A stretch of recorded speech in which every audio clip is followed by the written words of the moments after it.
get a dog, they said. It's gonna be fun, they said. You're gonna go on hikes and runs and adventures together, they said. And then comes reactivity. Today, we're here to talk about reactivity in dogs. And joining me today is my friend Tracy, who's the proud owner of a 4-year-old German Shepherd, Neo. Welcome, Tracy. Thank you. Tell us a little bit about your journey with Neo. Well, we got him as a puppy during COVID. He was 7 weeks old. We flew him in from Guadalajara, and he was cute and fluffy and super sweet. And everything started out like a normal puppy. And I've had 2 other dogs that I raised that were golden retrievers. So I thought, I know how to raise a dog. My Goldens, everybody was like, your dog's amazing. He's so sweet. He's so, and so responsive and everything. And everybody loved my dogs. And then we get the Shepherd, and just little things like teaching him to come. He wasn't that responsive.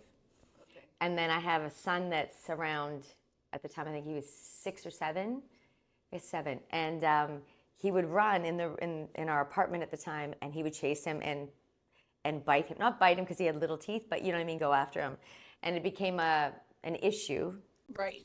And what made you choose a German Shepherd? What did you have in mind?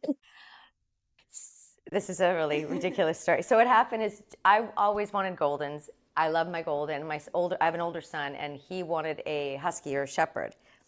And I was always like, my sister had a Shepherd.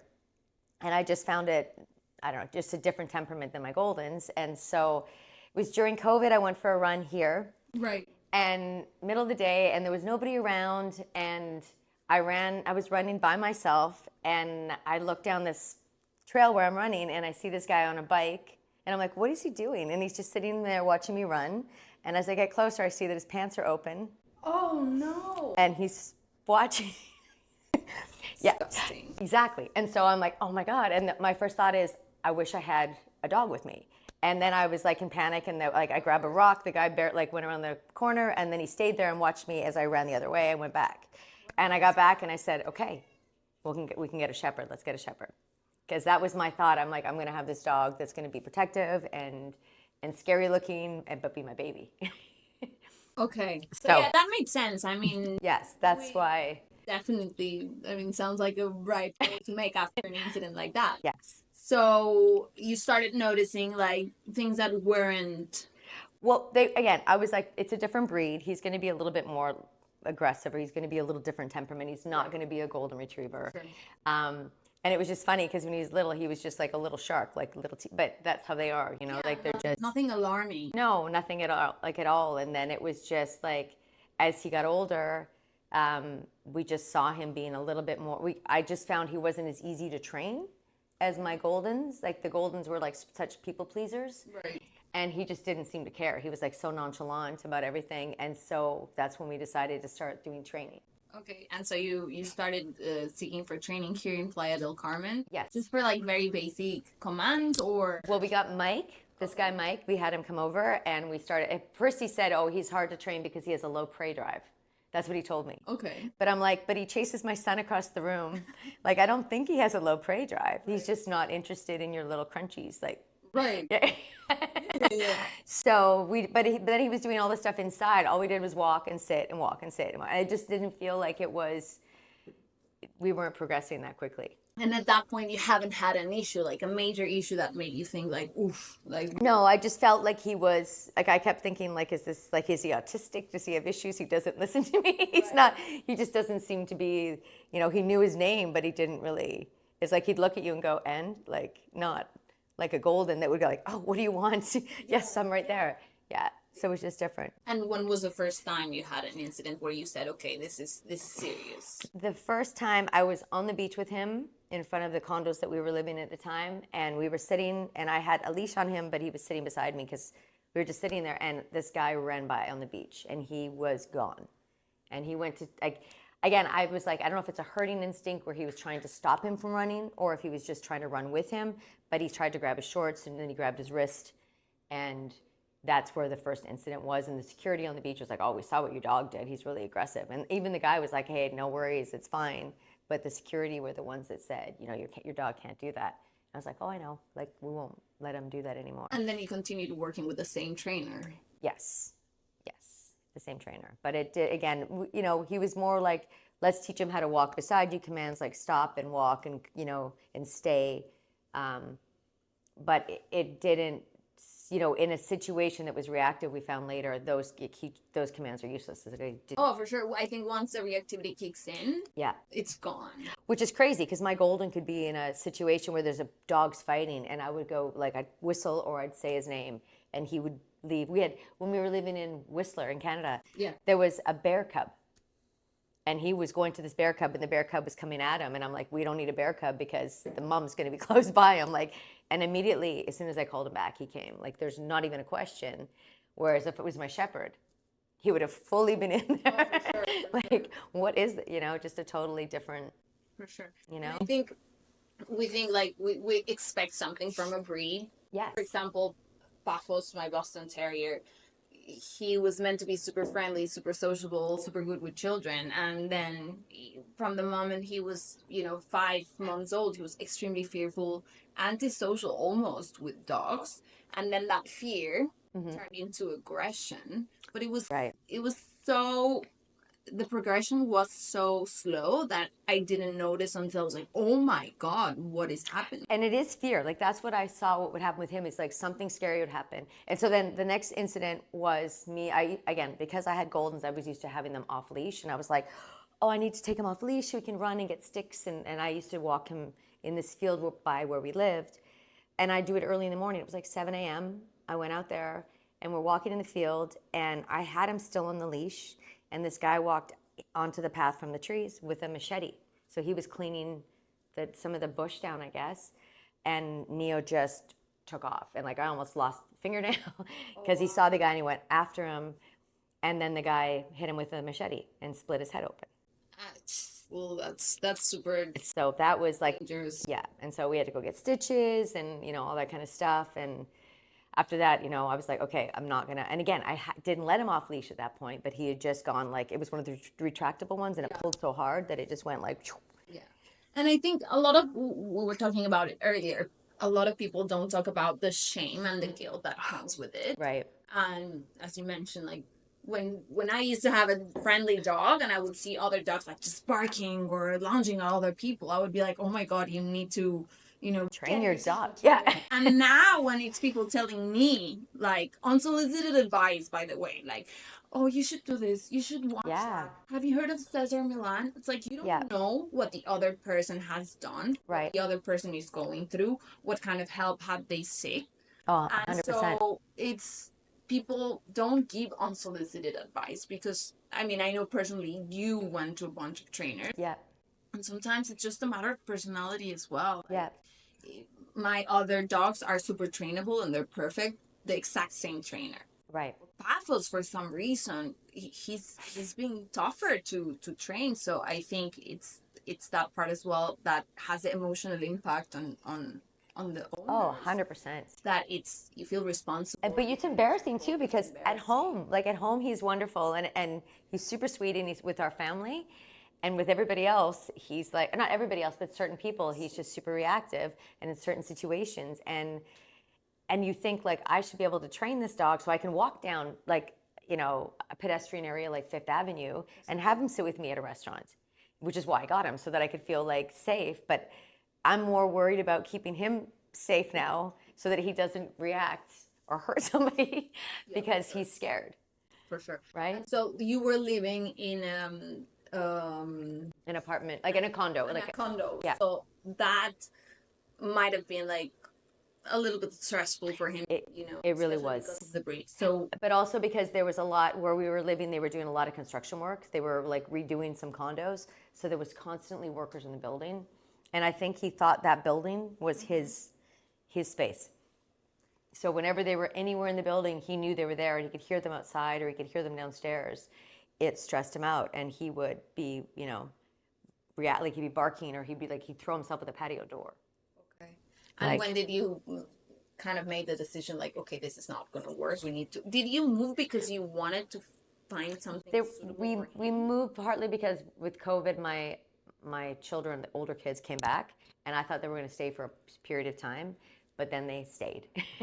And then we're like 3 bedrooms isn't enough. And then also with Neo, I thought, you know what, if we have a yard, like we were walking him thinking it would help with the stress, like in the morning and then during the day twice and then at night. And so it was just constantly, we were always taking turns. We had shifts, kind of everybody took a turn walking the dog. And I thought, you know what, let's see, maybe getting a place would be better. And so we got a house and it has a yard. And he, you know, it's fenced, it's great. He's got lots of like space to run. But the crazy part is we were looking for something with this big yard. And we have a nice sized yard, it's not big, but he doesn't even want to be in the yard. He wants to be where everybody else is. But we have the patio door open so he can go out when he hears people, like when Amazon comes. He loves it because he can bark. And then he runs around the other side of the house and watches the guy and then goes back and he likes patrolling. Oh, for sure. And in the house he patrols now when our family's there, it's like someone's in one room, he goes up and then he goes down and sees what other people are doing. He goes in the kitchen and he's just happy and content knowing where everybody is. Were you expecting that when you moved? Did you think about No, we were like, I thought if I get a big yard, he'll be outside and we can play frisbee and he'll be doing this. And then we got this yard and he was like, oh, it's hot. Like, I want to be inside with the AC and where you guys are. I don't want to be outside by myself. Like, he doesn't want to be alone. Okay, so it's not like he's not like an outside guy. Like, I just want to be out here. Like, I'll go, I have an office in my room. And so when I'm working, he's like, I have a couch there. He'll be on the couch or on my bed. And when I'm not there, he's downstairs with my son in his room with, or another one. He doesn't like to be alone. And so from when he was, let's say, when the reactivity started, maybe at 1 year old to where you are now? Like 8 months, 7 months younger. Yeah. So from where you are now, what would you say has changed? Well, like I said, we sent him away at one point I sent him back to the breeders because it was becoming too much. Like it was, where I just was concerned that he would bite somebody and, where there'd be repercussions, right? So I called the breeder and I said, look, I know they did training as well. They do bite training. They do all the stuff. I thought maybe if we do the bite training or at least the basic training, then I would be able to control that side of him. And maybe some of this stuff stems from when he was that young. I don't know where he was born at this breeder. They do a lot of real training, and maybe he was exposed to that, and that's like. And that's the thing. Like with the reactivity, you really don't know because it can be a genetic predisposition. It can be health issues. Yeah. It can be a traumatic event that you don't know about. Yeah. It can be. I hate when people tell you like you should socialize your dog more.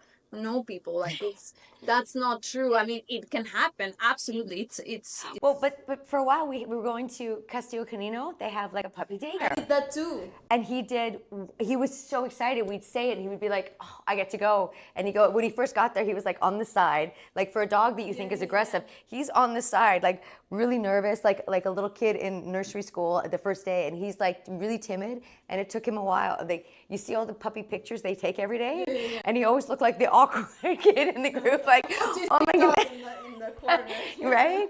And then as time went on, he did really good. And then one day my daughter went to pick him up. Sorry, Maya. But she went to pick him up. And normally what I would do is I would take him, put his collar on, take him to the car if I had to buy dog food or whatever. So, but she didn't. She had him on the leash and she was buying dog food. So it was just her. She had the bag of dog food. She's at the counter. The leash is loose. And someone ran by and he went after that person. And it was somebody who worked there, and again, didn't do anything mad, but scratched her hand with his teeth, scared her. And they said, we don't know if you should bring him back.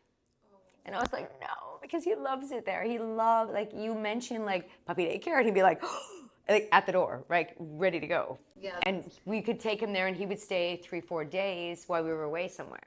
Oh, that's great. And he loved it. So he doesn't have any issues with dog. His main issue is and even then, like breeders, everything, he was fine there. Like when I take him in there, I never put his muzzle on. Like I mentioned now, sometimes we put muzzle on him when we walk him just to be careful.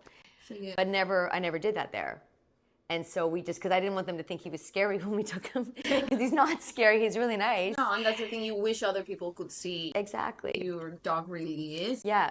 But if you're on his list of people he knows, he loves you. He's so sweet. Yeah, same with Buffles. But you got to be on his list. You have to make the list. You have to come in and bring a treat to the house. Yeah. And then he goes, oh, I like you. Yeah. and everybody else likes So you. was he like completely banned from that place, or? They kept going, well, we don't know if he should come back. And I was like, so we haven't really done it again, because they were kind of like, Does he have friends?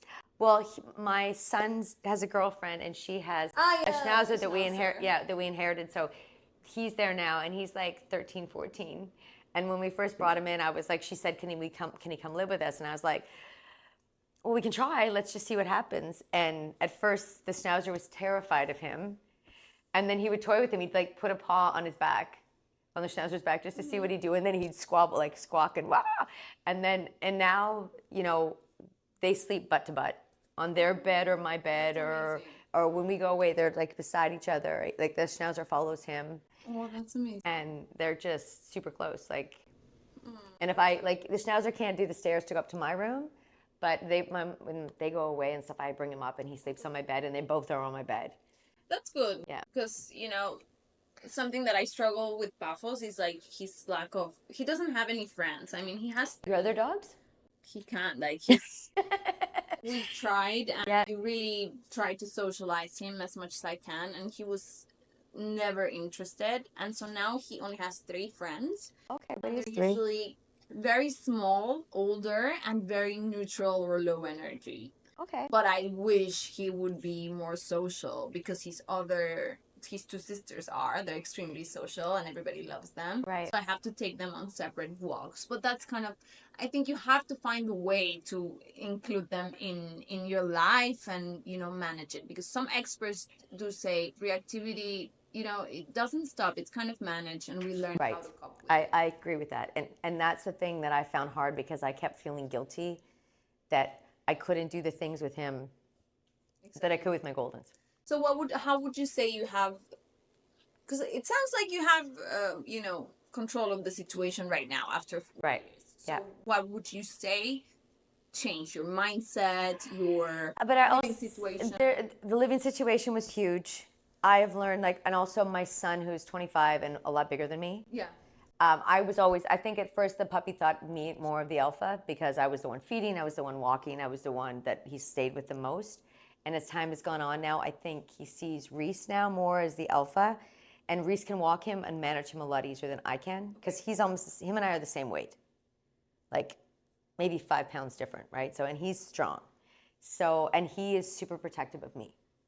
So Reese walks him a lot more, and he walks with his girlfriend and the schnauzer. And so they're just in their own little, like, he said he's fine now. And I went walking with him the other day, and he's just like doing his thing. That's huge. Super fine. And like, he goes on the golf course with them, and people walk by now, and he could care less. So what do you think? I think part of it is he's happier, he's more content at home. He's not so enclosed in a condo. Maybe the space makes a big difference. He's older, a little bit older.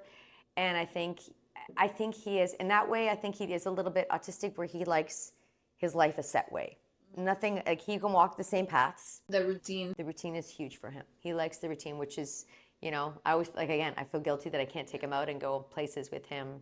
He does like car rides occasionally, and No, but you shouldn't. I feel like, But Reese does a lot with him. Like, he'll take him to the vet. We have a vet that comes to us often, but if we have to go to a vet, Reese takes him. Because that way I know that he's more reactive with me, and I think it's because he feels he has to protect me more. Where Reese, he's like, oh, Reese protects me. So it's a different.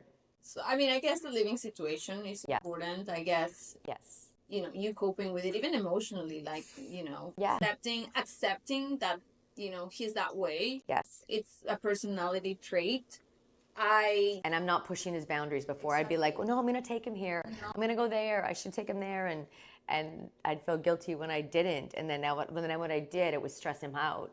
Exactly. It's so completely unnecessary, because we want to, as humans, we want to include them in our life, but it's hard. So. And I wanted him to be my running buddy. I really did. For sure. Because Because for those who are watching, Tracy's a super active woman. Like, she's super fit. She runs, she does everything. So yeah, definitely that must be hard. But I think congratulations to you for not giving up. Yeah.